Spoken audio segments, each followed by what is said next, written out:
Yes 12th class.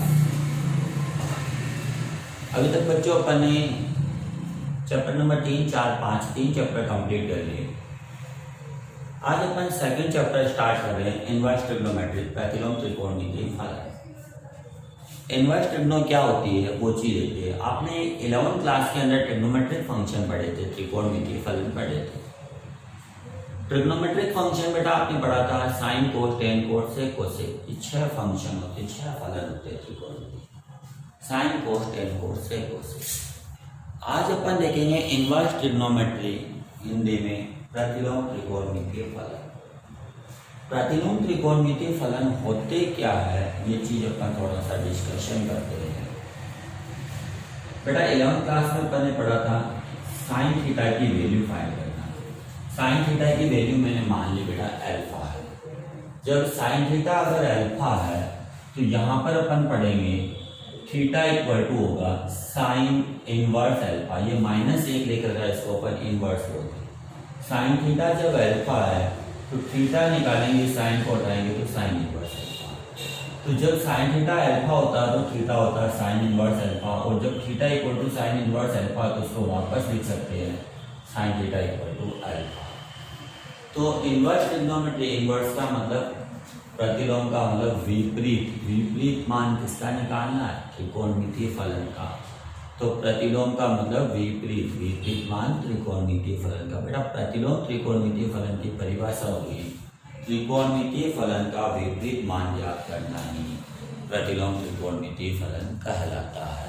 त्रिकोणमितीय फलन का विपरीत मान ज्ञात करना ही प्रतिलोम त्रिकोणमितीय फलन कहलाता है, या opposite value of trigonometric function is called inverse trigonometric function. देखिए आपने 11 में पढ़ा था साइन π/6 की वैल्यू, साइन π/6 1/2 है। तो अब अपन पढ़ेंगे साइन इनवर्स 1/2 क्या होता है। तो इसका मतलब बेटा साइन की टेबल में 1/2 किसकी वैल्यू होती है, 30 डिग्री।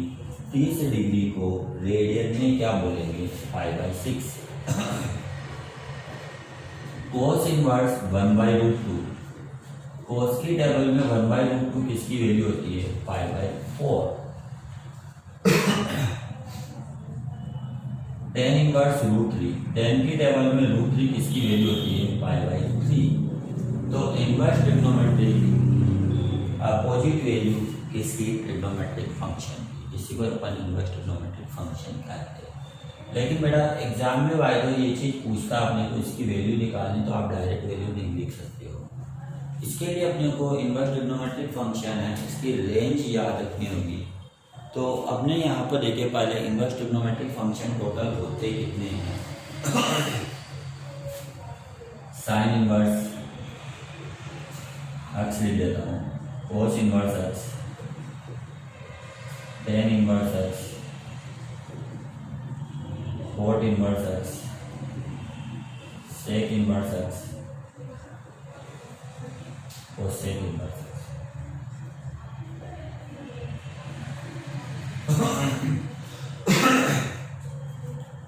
बेटा साइन इनवर्स एक्स की रेंज होती है क्लोज इंटरवल -π/2 से +π/2।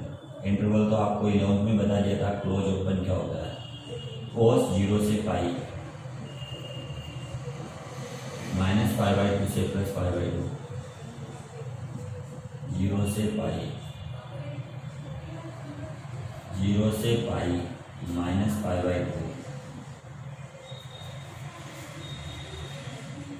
-π/2 से +π/2,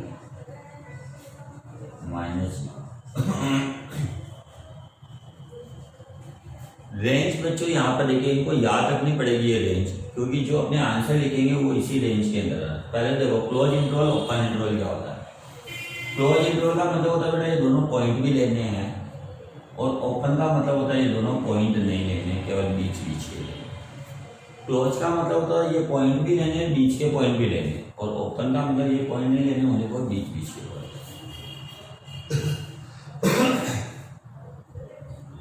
तो सबसे फर्स्ट ये रेंज याद रखनी होगी, और अब अपने दिमाग में ये चीज आ रही है कि रेंज अपने को कैसे क्या याद रखनी। रेंज बच्चों दो टाइप की होती है, -π/2 से +π/2, 0 से π। रेंज दो टाइप की होती है, -π/2 से +π/2, 0 से पाई। -π/2 से +π/2 वाले फंक्शन होते हैं साइन टेन कोसेक। -π/2 से +π/2 वाले फंक्शन क्या होंगे, साइन टेन कोसेक। जो रिमेनिंग फंक्शन है वो 0 से पाई वाले होंगे। साइन टेन कोसेक -π/2 से +π/2 कहाँ पर ओपन लगाना, कहाँ पर क्लोज। जिस पॉइंट पर फंक्शन की वैल्यू इनफाइनाइट आती है, जिस पॉइंट पर फंक्शन की वैल्यू इनफाइनाइट आती है उस पॉइंट को ओपन नहीं लेते। अपने को पता बेटा 10 में इनफाइनाइट 90 पर आता है, 90 पर ओपन लगा रखा है, ऐसे अपन जाके देखो इनको कैसे क्या सोल्व करेंगे। साइन इनवर्स 1/2 सबसे पहले इसको थीटा लेंगे, इनवर्स हटाएंगे साइन थीटा। साइन की टेबल में 1/2 किसकी वैल्यू होती है, π/6। फिर कंपेयर करेंगे, थीटा हो गया π/6। ये साइन की रेंज में है या नहीं ये देखना है। इस टाइप से सोल्व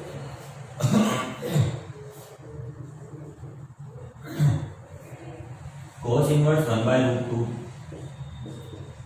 सबसे पहले बेटा थीटा मानेंगे, कोस थीटा 1/√2। कोस की टेबल में 1/√2 किसकी वैल्यू होती है, π/4। तो थीटा कितना हो गया, π/4।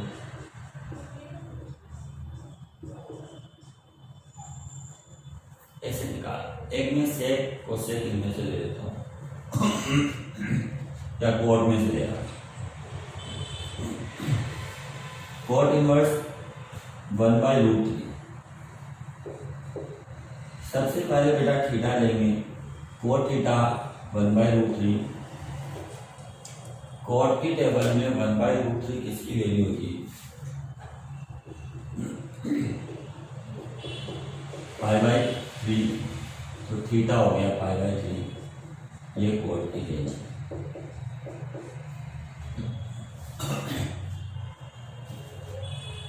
अब ले रहा हूं बेटा अभी माइनस वाले, जैसे साइन इनवर्स -1/√2। सबसे पहले इसको थीटा लेंगे, साइन थीटा होगा -1/√2। साइन की टेबल में -1/√2, तो माइनस को अभी फिलहाल नहीं लेना अपने को, केवल 1/√2 को ही देखना। साइन की टेबल में बेटा 1/√2 किसकी वैल्यू होती है, π/4। अब इस माइनस का क्या रोल है, आपको देखना बेटा साइन की रेंज है उसमें माइनस आता है या नहीं आता है, तो -π/2 आ रहा है। जिस फंक्शन की रेंज में माइनस आता है उसमें तो अपन इस माइनस को क्या करेंगे, थीटा की जगह करेंगे। जिस फंक्शन की रेंज में माइनस आता है उसमें माइनस को थीटा की जगह पर लेंगे, तो थीटा हो गया -π/2।